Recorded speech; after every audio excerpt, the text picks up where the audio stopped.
the special hafṭara that is read on the Shabbath that falls out over Ḥanukka, or in a case where there are two Shabbathot over Ḥanukka, the first of the two, is referred to as Neroth Zechariah, the candles of Zechariah.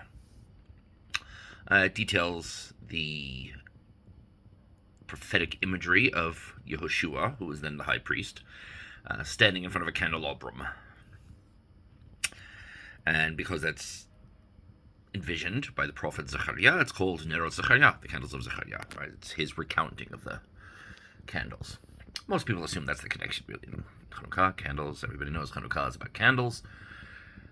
The truth is, Ḥanukka is not about candles. In fact, there are different versions of the Ḥanukka story, and in one of them, candles don't appear at all. It has nothing to do with the whole thing of the miracle of the oil. It's actually secondary. The whole purpose of Ḥanukka is for the fact that we won the war. There were people who were trying to stop us from being Jewish, who were oppressing us in our native homeland. We fought against them. We rose up, and we overthrew that oppression. That's the true story of Ḥanukka. The candle thing is secondary. Most early versions of the story don't have that at all. There are some that refer to putting spears in the ground and using that as a base to light candles. That appears. But the thing about the miracle came later. So no, Ḥanukka is not about candles. And if you look in the Mishneh Torah, where it talks about the laws of Ḥanukka, the first thing it mentions is Hallel, singing songs of praise to God in thanks for the salvation that was wrought for us.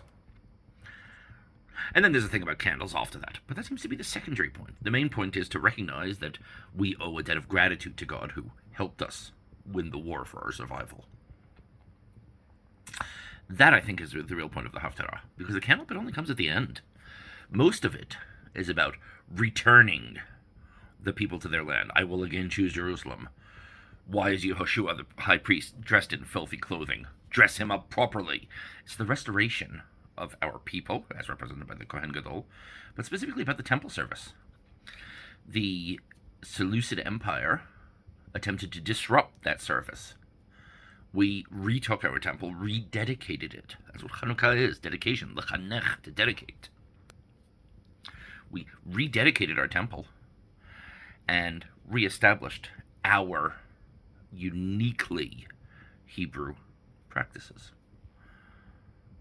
That's the bit that's really the important part of the hafṭara. So remember that when you celebrate Ḥanukka, and I wish you all of the best and the greatest of happiness. It's not about lighting some little candles in the window. That's not to say it's not important. It certainly is. But the main bit is remembering who you are, where you come from, what you stand for, and all of that. Think about that. And truly enjoy your Ḥanukka for what it's meant to be. All the best.